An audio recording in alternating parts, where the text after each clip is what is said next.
Olá, meu nome é Camila Lemes, sou poeta, compositora de músicas, sou artista, trabalho com a literatura desde muito novinha e a partir daí não parei mais de ler. Ao ensino médio, o contato com a literatura foi ainda mais forte, porque pude ter um olhar, uma visão mais ampla sobre a literatura brasileira. E assim comecei meu trabalho com a literatura. Hoje, já no curso de letras, há 4 anos tenho esse contato com a literatura ainda mais forte. E agora eu vou apresentar a entrevista sobre o livro Confins, com o autor Guamá de Belém.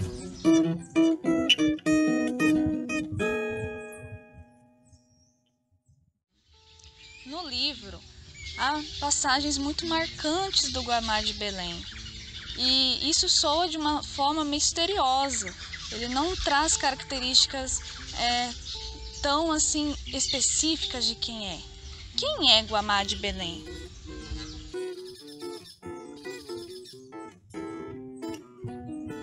É muito difícil dizer quem é quem. Essa pergunta, né, por si mesmo, é algo talvez irrespondível. O Guamá de Belém, ele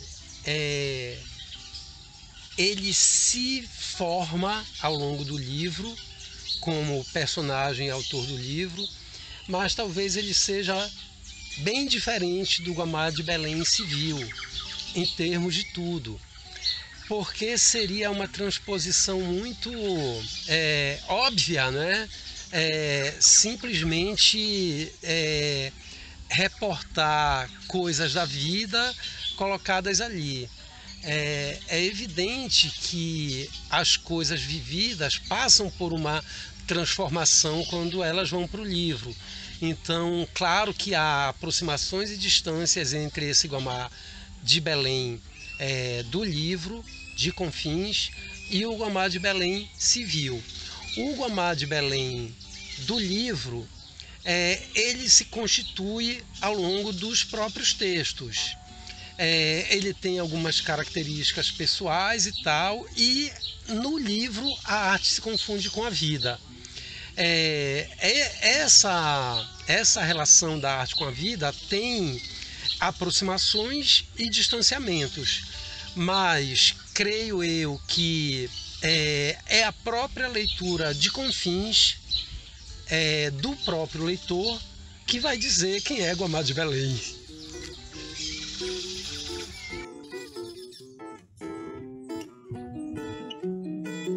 No livro Confins, há trechos do livro em que o Guamá se apresenta cantor. Ele até em algumas cidades ele é criticado, né, por suas músicas.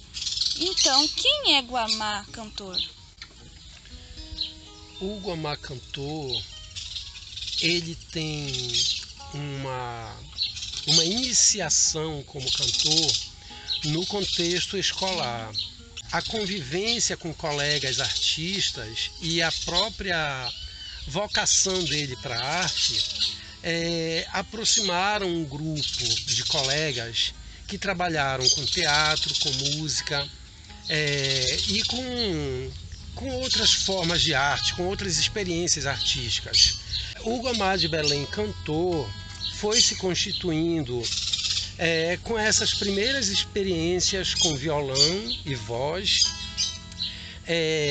que foram levadas também para o teatro e que no contexto escolar elas se expandiram. Então, com essas experiências musicais, nasceu um grupo primeiro, né, constituído por Guamá de Belém, Tapiaim do Favacho e Marauá, Rios e Ilhas.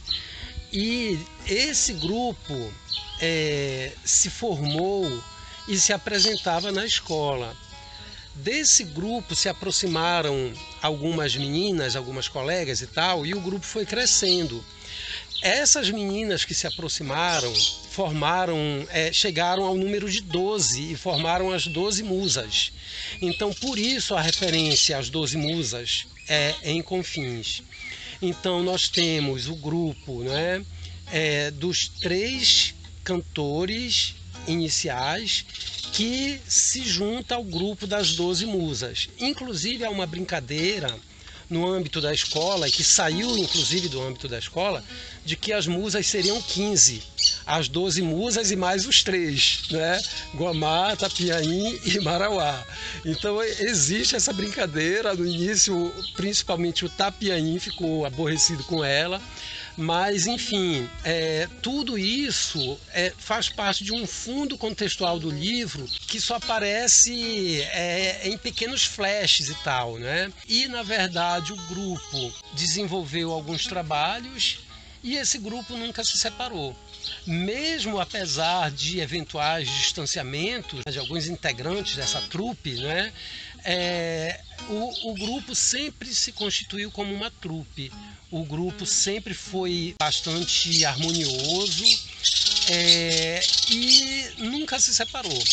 Então, o Guamá de Belém, cantor, compositor, músico, ele integra esse grupo maior, né? Mas evidentemente ele também tem um desenvolvimento próprio, um caminho próprio.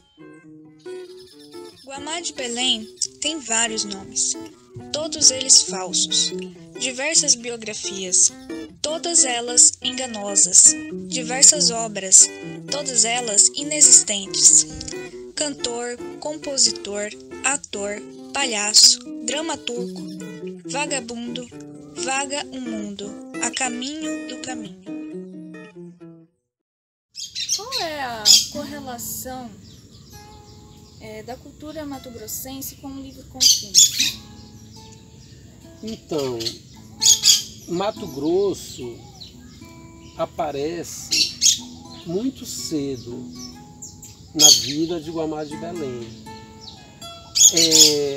Começando por estudos e tal, né, escolares, até curiosidades e interesses a partir, por exemplo, de matérias jornalísticas e tal.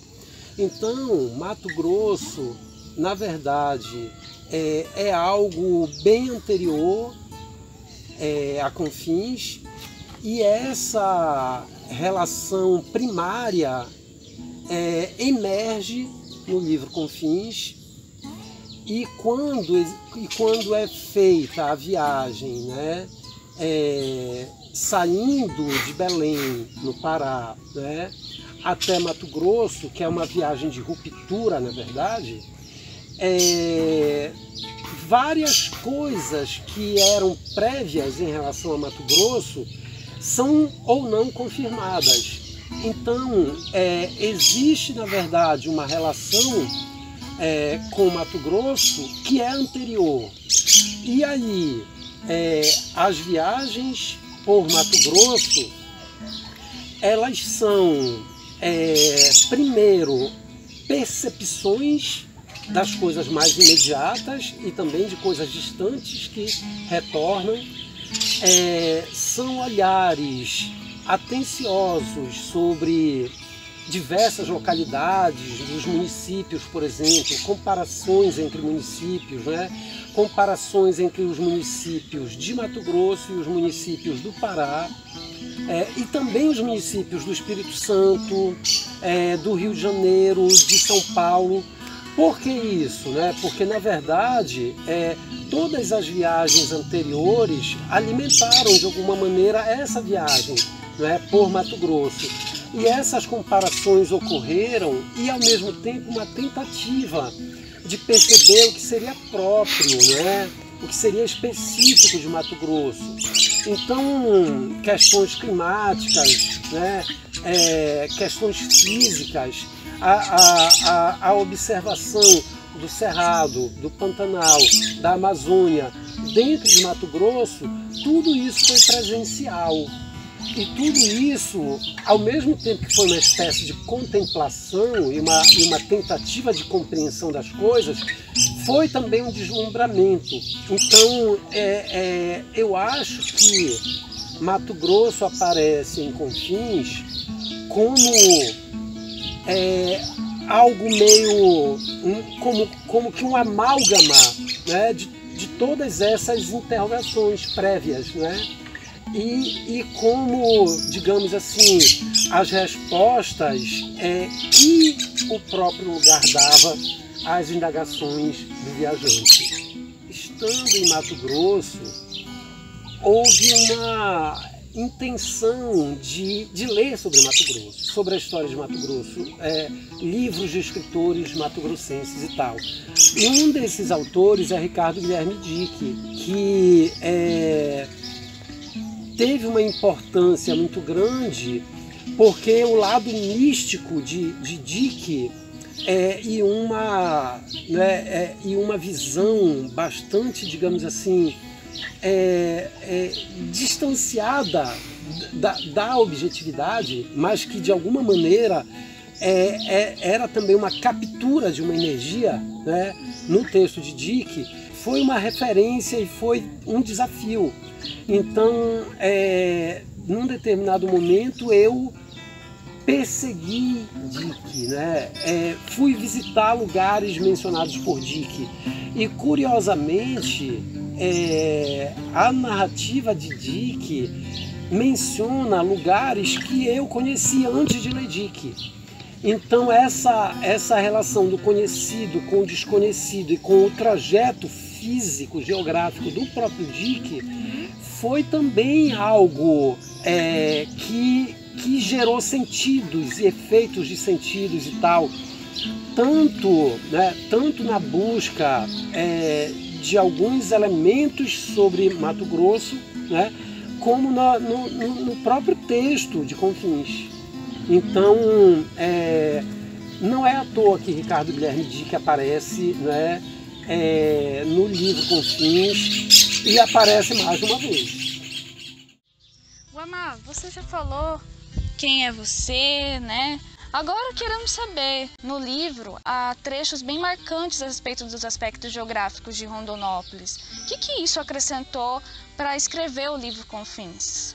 Os estudos de geografia, ao longo da minha vida escolar, sempre despertaram em mim uma sensibilidade, né, em relação aos lugares. Ou seja, tentar compreender o lugar como ele é. E não, por exemplo, querer que o lugar seja, né, de acordo com o meu gosto. Essa postura em relação ao lugar foi uma coisa constante. Então, observar os lugares, tentando compreendê-los como eles são, certo? Uhum. Geografia significa escrita da terra. Então, como a terra expressa aquilo que ela é, certo? Foi um pouco a partir desses motes, né, que o olhar tentou, de alguma maneira, responder ao que via, né? Tentar dizer o que via. Toda essa dinâmica de relação com o lugar é a base, né, da tentativa de descrição dos lugares. Não só em Confins, na verdade, na vida de maneira geral. E aí, a chegada a Rondonópolis, ela inclusive é descrita, não é? Porque o livro começa com a saída de Belém, né? com a viagem pelo Pará, pelo Maranhão, não é? Por Tocantins, Goiás, até chegar em Mato Grosso. Né? Tudo isso é referido ali. E Rondonópolis é, na experiência da viagem, um dos pontos de chegada, porque em Rondonópolis havia o plano de um primeiro estabelecimento, né? Uhum. Então, parar numa pousada, estudar a cidade, andar pela cidade, conversar com as pessoas e tal, tudo isso fazia parte de um plano. E por que Rondonópolis? Porque, na verdade, já havia notícias de Rondonópolis. Rondonópolis com a secura que tem, né, com o tempo seco, né, o ar, né, a umidade relativa do ar baixa, né, o grande calor, e também os cursos de água, os córregos, os rios, as cachoeiras e tal. Tudo isso já havia um pouco de expectativa em relação a essas coisas, né? As grutas, as cavernas e tal que são mencionadas são, né, de alguma maneira, isso representa o retorno ao útero, né? Quer dizer, a gruta como, né, como o útero original, né? A gruta como o lugar de nascimento. Então essa questão da relação com a Terra é a relação com Gaia, né? Ou seja, com o planeta, com a deusa Geia, né? E tal. E isso tudo aparece a partir desses elementos, né? Quer dizer, da água, da terra, do ar, da vegetação, dos animais, né? Então, todos esses elementos constitutivos da localidade, em primeiro lugar, havia uma expectativa de desvendá-los, né? De conhecê-los, né? Em segundo lugar, a relação com eles revela algo e se transforma em algo, né, que passa por esse campo da poesia, né, e vira texto. Então, é como se fosse uma experiência de escritura geográfica, né? Então, quer dizer, a escrita do texto literário se confundindo com uma experiência geográfica. Não é à toa que a geografia é tão presente em Confins. De Alto Araguaia para Alto Garças, de Alto Garças para Pedra Preta, de Pedra Preta para Rondonópolis. Já falamos de Rondonópolis, né? Mas Guamá, o que você tem a falar que te chamou a atenção em referente não só aos aspectos geográficos, mas em diferente às experiências, o contato com as pessoas? Um ponto importante é que nós estamos em Rondonópolis agora, constituindo essa conversa. Rondonópolis, então, aparece, como eu mencionei antes, como um ponto, né, de apoio, um dos lugares a ficar, digamos assim, né, em Mato Grosso, uma espécie de acampamento. É preciso mencionar aqui uma mania que eu tenho e que aparece em Confins, que é a mania de fotografar, de filmar, de gravar áudios com as vozes das pessoas, de entrevistar as pessoas e tal. A partir de uma conversa inicial e informal, acaba aparecendo uma oportunidade, talvez de um conto, por exemplo. Então, por isso as gravações. Agora mesmo, pensando em Rondonópolis, eu recordo filmagens da Rodovia do Peixe, né? Filmagens de percursos urbanos, filmagens de caminhos por estradas de chão, né? E de cachoeiras e de, enfim, né, localidades distantes, né, do centro, né? Quer dizer, a cidade de Rondonópolis tem uma face também rural, né? Isso é interessante. E essas experiências com diferentes localidades, né, geram também, digamos assim, a vontade de registrar esses lugares e tal. Então, os percursos, os deslocamentos por Rondonópolis se dão como se fosse um filme. E talvez esses registros, né, busquem de alguma maneira tentar formar esse filme que eu imagino, né, acontecendo, mas que nunca acontece efetivamente, né, como filme, né? Mas é um material, né? E a cidade de Rondonópolis se mostra nessas imagens. O caminho da Rodovia do Peixe, né? O percurso pela Rodovia do Peixe, o mato, as formações rochosas, né? Indo daqui, né, para a Rodovia do Peixe, à esquerda nós temos sempre o Rio Vermelho, né? Nós temos ali na Rodovia do Peixe vários ranchos, né? E eu já fui em alguns desses ranchos. E um desses ranchos, inclusive, é o espaço de um conto, né, de Confins. Ou seja, né, Rondonópolis aparece tanto em Confins como se mostra para mim nos meus deslocamentos, né, pelas ruas, pelas estradas, né, pelas paisagens da cidade. Acho que não é o caso de dar mais importância a uma ou a outra coisa, né? Nesse grande conjunto fílmico, né, que se realiza, né? Então, quer dizer, um pouco o meu olhar é como se fosse uma câmera, né? Portanto, um pouco eu vejo esse filme, né? E um pouco eu tento registrar de alguma maneira com as fotos e com as filmagens, né?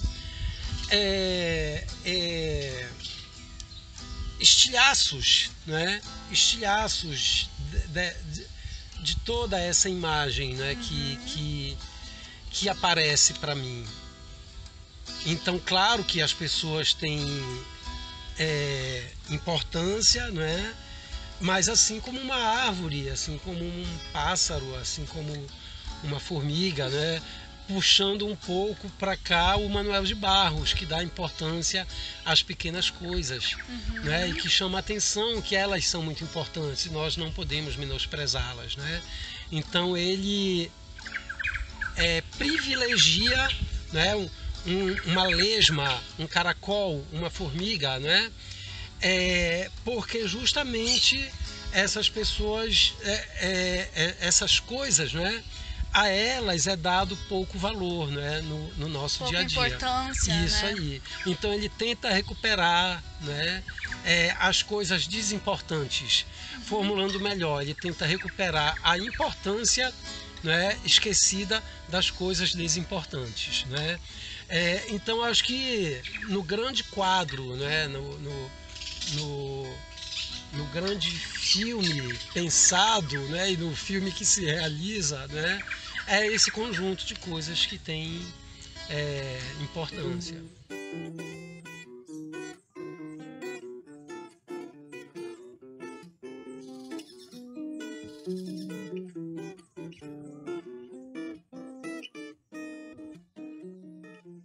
Você passou por diferentes paisagens, diferentes lugares, diferentes pessoas.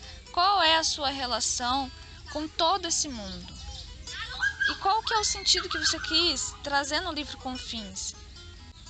Diferentes paisagens, diferentes pessoas, diferentes lugares, diferentes culturas. O tempo inteiro nós estamos tratando de pluralidades, de multiplicidades, né? E existem diferenças e aproximações entre, né, essas diferentes coisas. Creio que no livro ficam essas aproximações e esses distanciamentos, né, dessas diferentes coisas. Olhar para isso tudo e tentar, na literatura, de alguma maneira, responder a isso, quer dizer, tentando descrever isso, é algo bem claro assim no livro, não é? Agora, que há um sentido só, não, existem muitos sentidos. Que haja uma mensagem só, também não. Creio que não se trata de passar uma mensagem. Creio que se trata de provocar o pensamento. Eu acho que mais do que transmitir uma mensagem, há um convite para se pensar sobre todas essas coisas e apresentar sentidos. Então, sempre os sentidos são múltiplos, né? Sempre há uma multiplicidade de sentidos e não um sentido só. Então, um pouco digamos assim, o convite a uma viagem por esses sentidos tantos. Eu acho que é isso que é o texto de Confins. Nós aqui tivemos uma entrevista, né, com o autor Guamar de Belém, do livro Confins, e eu sou Camila Lemes, que apresentou esse projeto vinculado com a lei Aldir Blanc. Muito obrigada.